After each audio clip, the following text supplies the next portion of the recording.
Hello folks, and welcome to the channel. Today we're going to be having a look at the latest Baofeng radio that I've acquired, the Baofeng UV-5RH, which is a multiband ham radio with airband included in it. So this radio has just come out from Baofeng, fairly new, so we'll be taking a look at it and its various functions today. The first thing that strikes you when you look at it is how familiar looking it is. It looks awfully like the old Baofeng UV-5R, which everyone is so familiar with. The control layout, the keyboard, even the old knobbly on-off knob on the top looks familiar. It's got the torch on the top as well. So looking very familiar straight out of the box. Very familiar layout. And just to demonstrate that, I actually have a UV-5R here. And as we can see immediately, just by comparing the two radios, they look remarkably similar. The keyboard layout is very similar, although the dimensions of the two radios are somewhat different, because if we set them side by side here, we can clearly see that the UV-5RH is taller than the UV-5R. It's also slightly wider than the UV-5R. And it also, the keyboard, although it looks virtually identical, there are some very minor differences. As we can see, the band button on the UV-5R has been replaced by this green button on the UV-5RH. They both perform the same function. What it does basically, as it does on the UV-5R, is it changes the band from UHF to VHF whenever you press it.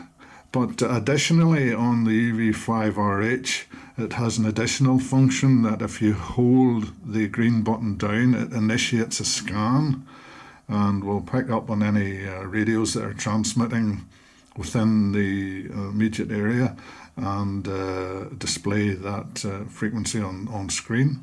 So a nice little addition there. But as we can see, both very similar looking radios, but there are of course subtle differences between them. The 5RH of course is a multiband radio. It covers various frequencies, including the airband, and it has a total of 6 frequencies in all if you include the FM broadcast radio. We'll get into that a little bit later. Of course, the little UV-5R just has a dual band operation with 2 meters 70 centimeters in VHF and UHF.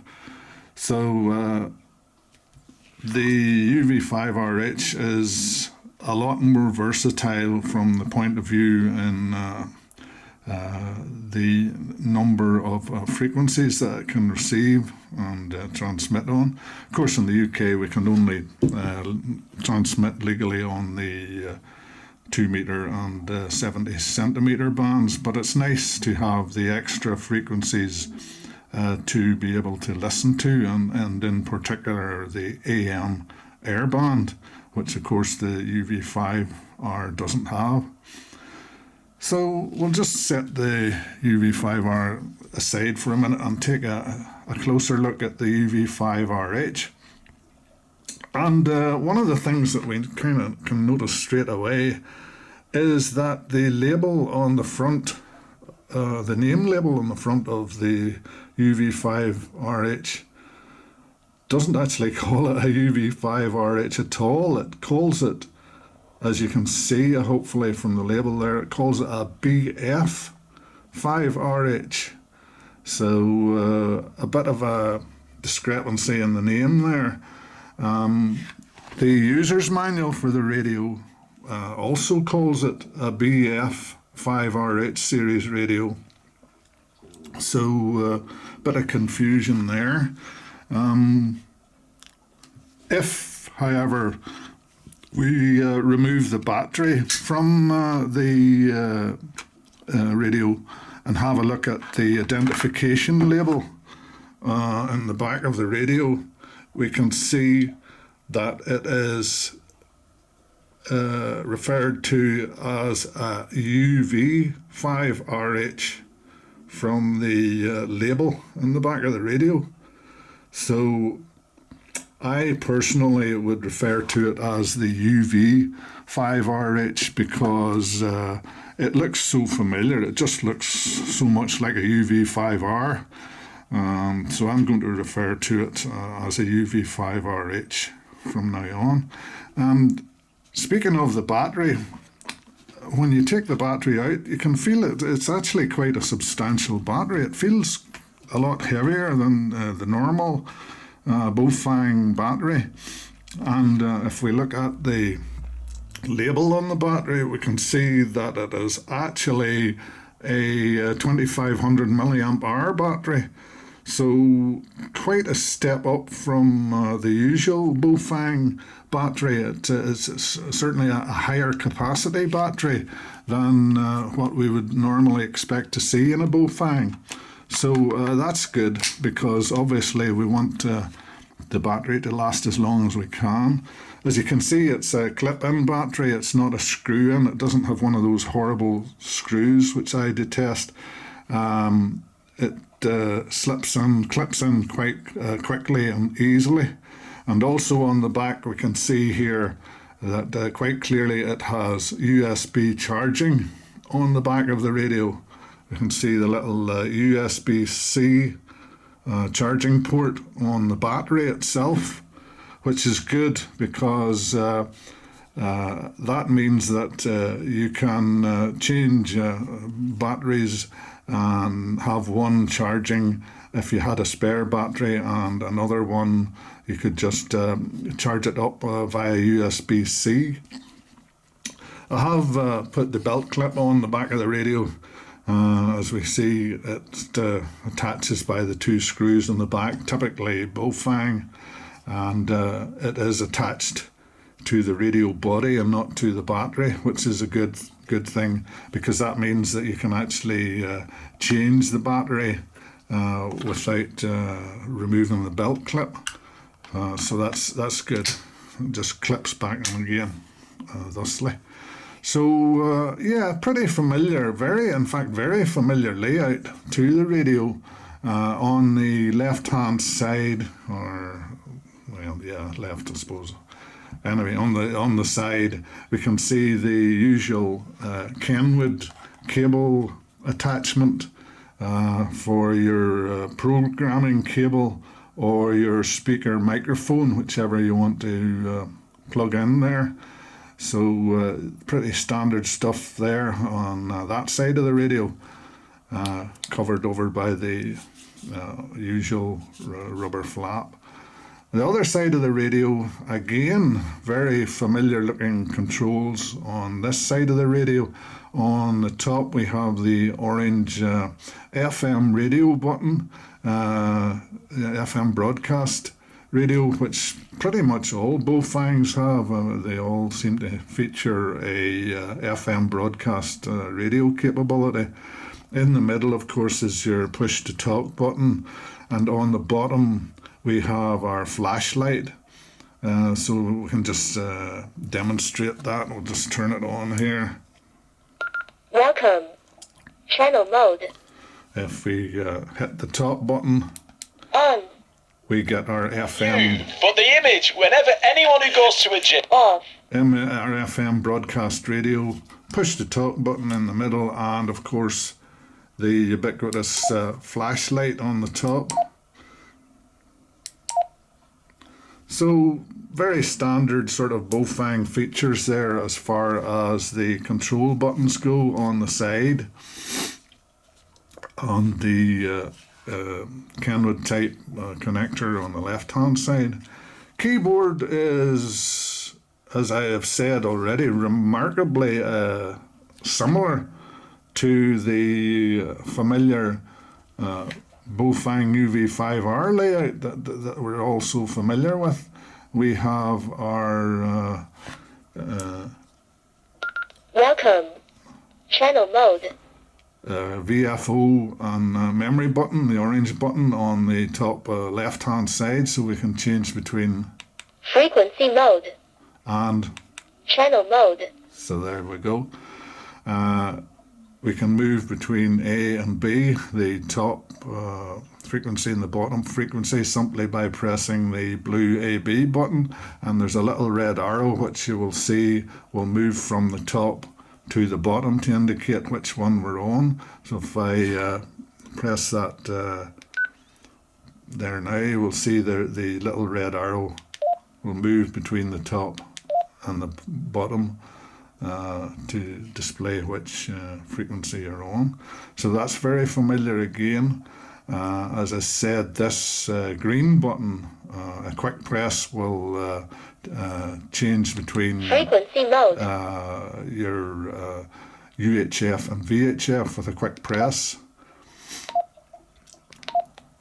And if you hold that green button down, it will initiate a scan on the radio. The actual keyboard functions, again, very similar to the UV-5R. Slight difference in that on the UV-5R, top left button is replaced by a green button. The top left menu button on the UV-5R, it actually says menu on there, whereas on the UV-5RH we just have this green button, but it performs the same function. It is actually your menu button, and of course we have your red back button, takes you back up out of a menu or back a step. Channel mode. Yeah, so very familiar Frequency mode. layout there on the radio, as we can see. So what we'll do is we'll have a look, as I say, at the differences really between this and the UV-5R. Obviously the main difference that we can see straight off is the screen is very different.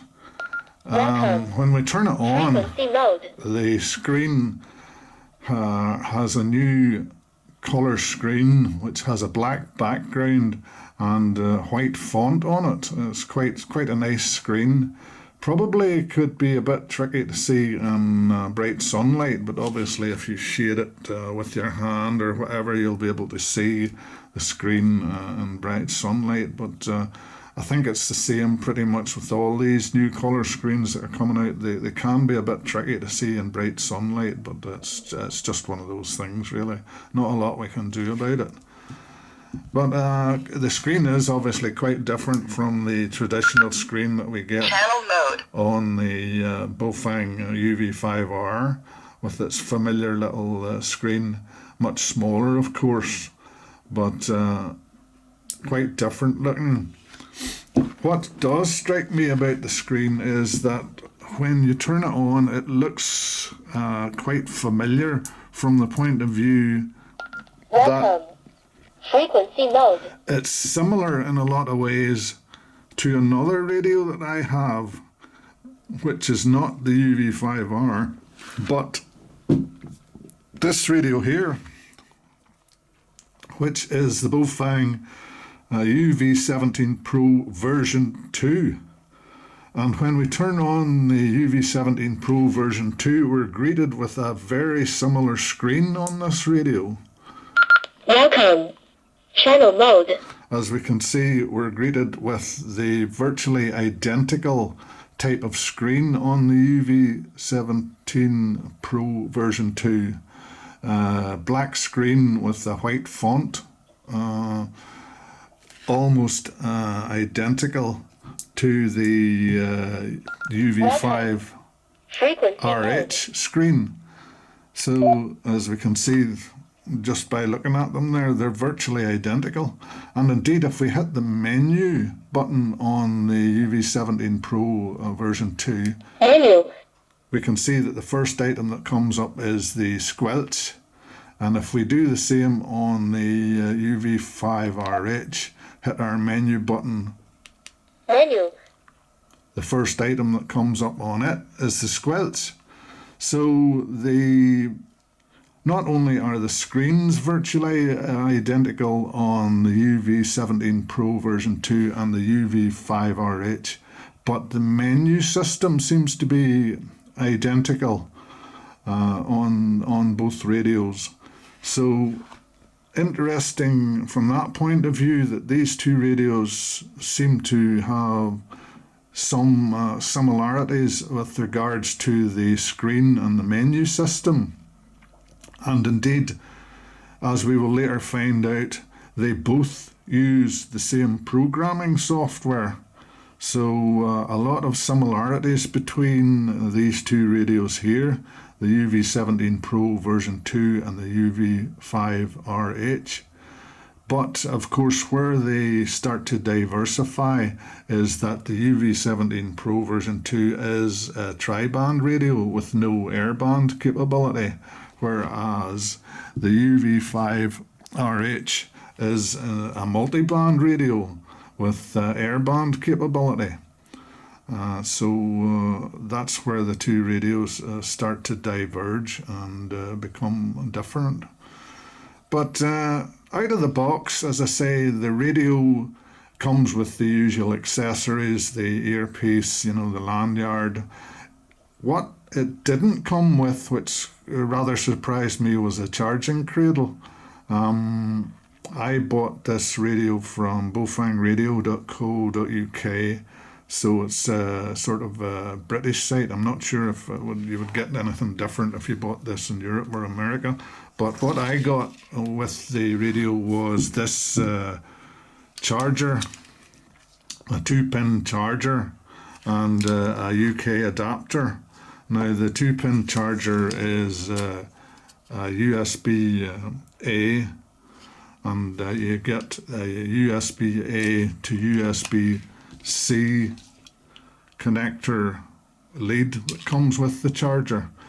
So the only means of charging this radio is via the USB-C socket on the back of the radio. As I say, it didn't come with a cradle charger, although as we can see from the 2 pins on the back of the radio, this radio is capable of being charged in an appropriate charging cradle if you have one. I haven't tried it, but I would imagine that it would probably fit into the same charging cradle as the 17 Pro version 2. But as I say, I haven't actually tested that theory yet. It may not. But it certainly is capable of cradle charging from the pins on the back of the battery, as we can see. But out of the box, you can charge it via USB-C, which I actually prefer, if I'm being honest. I'm not terribly keen on the Baofeng charging cradles because often they come with just dual wires on them and no earth wire, so probably safer charging through the low voltage USB-C. But enough said about that. Let's get on and explore the radio a bit more. As I said, it comes with 999 memory channels, so quite a significant improvement over the little old UV-5R's 128 memory channels. It also has, as I've already mentioned, the USB-C charging on the back, whereas the UV-5R is only a cradle charger. It also, as I say, is multiband, whereas the UV-5R was only dual band. So quite a significant improvement over the UV-5R. A lot more capability in this radio. I particularly like the airband, the AM airband receive on this radio. It's an interesting feature to have included in the radio, which of course the other two radios here don't have. Either of them don't possess airband capability. Comes with the little sort of whip aerial that a lot of the new Baofeng seem to be coming with these days. Not terribly good performing antenna, I would say. I would recommend that you would upgrade the antenna on this. I would personally recommend you get something like a Nagoya 771 for it, which is a superior antenna to the one that comes with it out of the box. But it would do a turn, as they say. It's not probably the greatest, but it's not the worst either. So there we have the little UV-5RH or BF-5RH, technically, if you want to give it the name that it says on the front of the radio.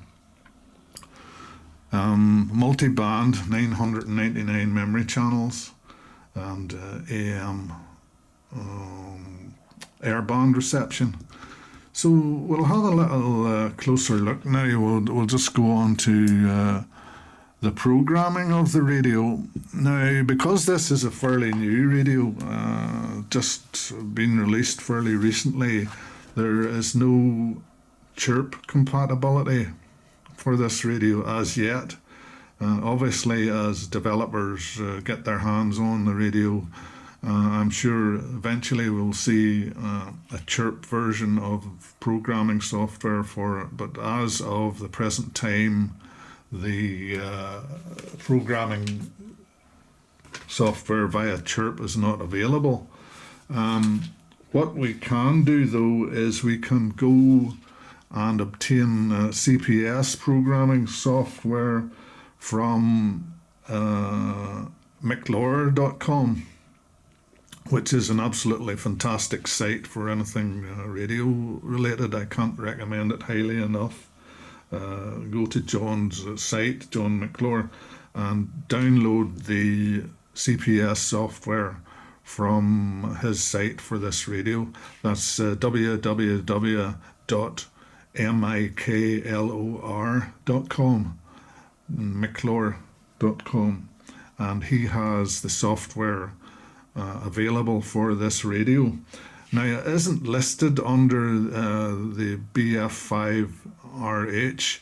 It's actually listed under this radio, which is the Baofeng UV-17 Pro version 2.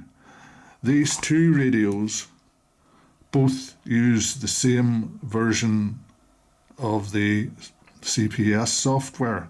So what you want to do is go to McLaurer's website and download the software for the Baofeng UV-17 Pro version 2. And the software version that you're looking for is listed as T6 UV version 1.1.8. That's the version of the software that you want to download from McLaurer to be able to program this radio, which is the UV-5RH. That T6 UV version 1.1.8 software will work with the UV-5RH.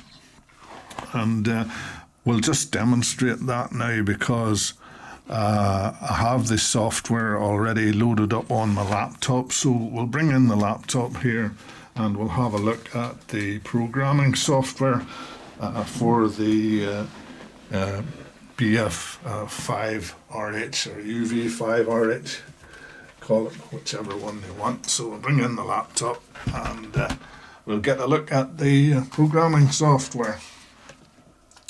Just bring my laptop in a bit closer here. Now, just move the camera over a bit closer to the laptop here. Bring your screen up a bit more vertical.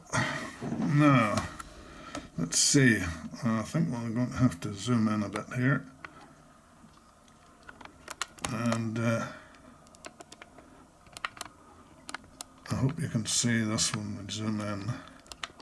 But up at the top of the software for the UV-5RH, we can see here up at the top that we can see the various frequency bands that the UV-5RH is capable of receiving. And as we see, it covers 136 to 174 megahertz, 200 to 260 megahertz, 400 to 520 megahertz, 350 to 390 megahertz FM. Those are all FM bands. And on AM, we have the air band coming in at 108 to 136 megahertz. So quite a good frequency range there, and makes this radio very versatile and useful. Now, this is actually the frequencies that I downloaded from the radio. These are the factory default frequencies that come pre-programmed into the UV-5RH.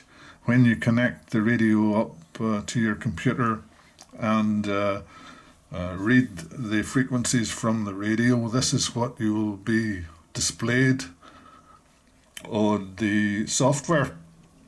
Now, as we can see, they're all a pretty random bunch of frequencies there, and what they really are these are test frequencies from the factory that they use to test the radio. They are not meant to be broadcast on. There are really very random frequencies. I mean, we can see there 458, 138, 172, 220, 258. They're all over the place, and they have all sort of different CTC, SS tones and DCS tones, and transmit and receive frequencies, different power outputs, and etc. It's all over the place, and this is why it's so vital when you get your Baofeng radio that you don't use the radio with the frequencies that are pre-programmed in it straight out of the box, because you will get into a lot of trouble if you do that, because they're not meant to be broadcast on. They're just factory test frequencies, and they're not meant for broadcasting on by any means. What you must do when you get your Baofeng radio is connect your radio up via the Baofeng connector plug. As we see here, this is the typical Baofeng connector plug, which has the 2-pin Kenwood style connector on one end and the USB connector on the other end. So what we do is we get our UV-5RH and we plug in our plug on the side here into the Kenwood connector on the side, and it's important that you push this in quite firmly, and the reason for that is that the Kenwood connector is quite deeply recessed, and if you don't push the plug in firmly, the wire here can butt against the recess, and the plug might not actually go in completely firmly into the connector. So give it a good firm push in there, and then you can you're free to connect up your USB lead to the any USB socket on the side of your computer.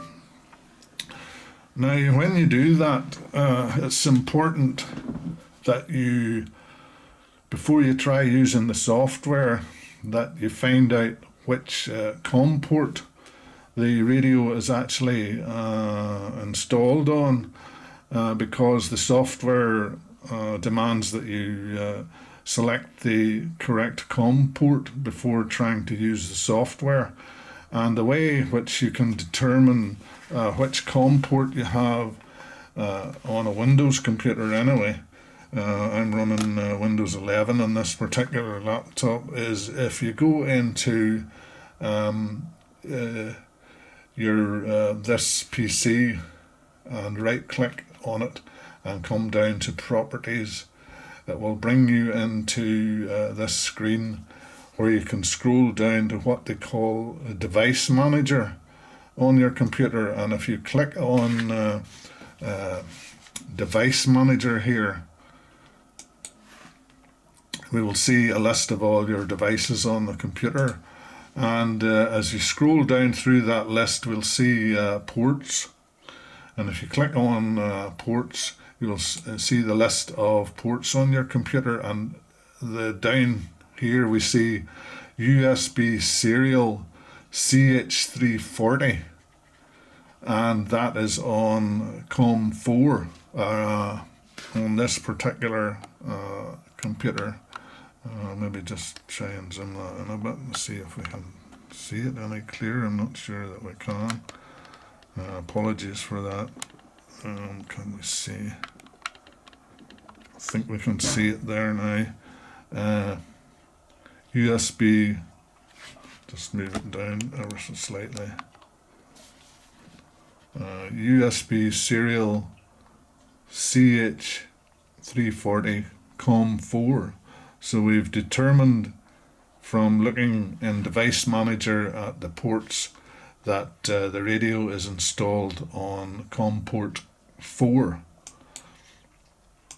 So if we go back into our software, the T6 UV software for the radio, and we look up at the top, zoom out a bit, yeah.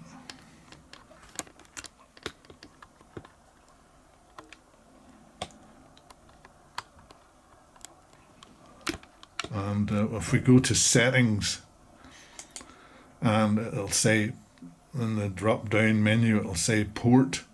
And if we go across to port, we can see there's a drop down menu for the various ports. And as we can see, the software has already selected COM port 4, which is the correct port for the radio.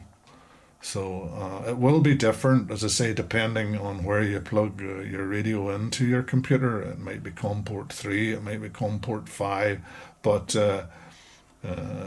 it's important to determine which COM port the radio is actually on before you try to use the software. But once we've determined the correct COM port, we can then go ahead and read from the radio. We can read the frequencies from the radio, and in order to do that, what we do is we click on where it says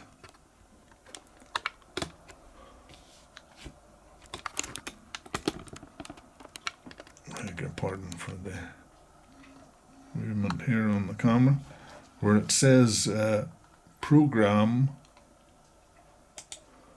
and we have two options. We have read and we have write. Well, we want to read from the radio to determine what frequencies are on it. Now I've already programmed my radio, so it won't have the factory defaults on it. It'll have the settings that I've programmed into it. So if we click on read, and then we click on we'll get this box coming up, and if we click on start, we should get the of course you have to turn your radio on, rookie mistake there. Okay, so if we click on program, read, and we then click on start, the software will read from the radio and display the list of channels that are currently on the radio. So I already have pre-programmed the radio with a set of frequencies, but when you do this for yourself the first time, it will come, as I say, pre-programmed with those factory settings, the factory default settings. And as I say, it's important to get rid of them and use your own settings. When as I say, these are the factory default settings again. When you first download or read from the radio, this will be what you'll be presented with, the factory default settings. It's important actually to save that file. If you go up into the top left hand corner and go File, Save As, give it a name. I usually call it Factory Default and save it as that. The reason why it's important to do that is because if you ever make a mistake in programming your radio and it kind of messes up the functions on your radio, if you have the original factory default file saved on your computer, you can reload or write that file back to your radio again and set your radio back to the factory settings once again, which will mean that you can then start from scratch once again, and that you'll not be completely lost, and you can restore your radio to its default factory settings. So that's just a quick run through the programming of the radio. It's not particularly good software, to be honest. It's a bit clunky, and you'll probably have to write in each frequency one at a time. You can remove a row one at a time simply by clicking on the first box that comes up, say number 1 there. Just click on that, and you can then hit your backspace key to remove it, and then move on down to the next row. As you see, as you move on down to the next row, it has completely removed the top row there. And again, if you hit your backspace key, it'll remove the next row when you move on down. So you can quite quickly remove all the factory programmed frequencies, and then you can commence to type in your own frequencies from there on. It's important that you do that. Don't try to start off with a new blank file and try to write that to the radio. It won't work. What you have to do is actually edit the existing default file that you have read from the computer. When you do that for the first time, thereafter, then you can save the file that you have created on your computer. Give it a different name, obviously. Don't call it factory default, call it a different name, and then you can save that to your computer for future reference. If you want to add any more channels to it or delete channels or whatever, then you'll have your own set of frequencies and your own .dat file, as they call them, ready to program your radio up with again. So that's basically the software for the radio. Quick run through it. I'm not going to go into too much detail on that front, but as I say, the software that you need for programming this radio is, as I have said, the T6 UV version 1.1.8, and it's available from mclure.com. So if you want to get that software, that's the software you'll need for programming the UV-5RH, because as yet the Chirp software just simply isn't available for it yet. But a very nice little radio. I'm very fond of it. I think it's a definite step up from the old UV-5R. The only thing I think maybe has a slight advantage with the UV-5R is that it's smaller. I mean, the UV-5R, you can stick it in your pocket, but the 5RH is a bit larger, chunkier, and it's certainly heavier. It's a more substantial radio than the UV-5R. But as far as versatility goes, 999 memory channels, USB charging, and of course the airband reception, the AM airband frequency is a definite advantage over the UV-5R. So I hope you've enjoyed this little video, and it's given you a bit of an insight into the use and functions of the Baofeng UV-5RH, or BF5RH if you wish to call it that. But as I say, I like to call it the UV-5RH, which is what it actually says on the label on the inside of the radio. It refers to it as a UV-5RH. Multiband, 999 memory channels, AM airband reception, as well as our usual 2 meters, 70 centimeters, and the other frequencies that I mentioned there that you can receive, but of course not transmit on, in the UK anyway. So a very nice little radio. I'll add to my ever-growing collection of Baofengs. So I hope you enjoyed that little insight into the Baofeng UV-5RH. If you enjoyed the video, give me a thumbs up and a like if you want, and if also if you want to subscribe to the channel, please feel free to do so. Of course, it's all free, and of course it helps boost the channel. Thank you very much for watching, folks. Hope you enjoyed it, and I will see you in the next one.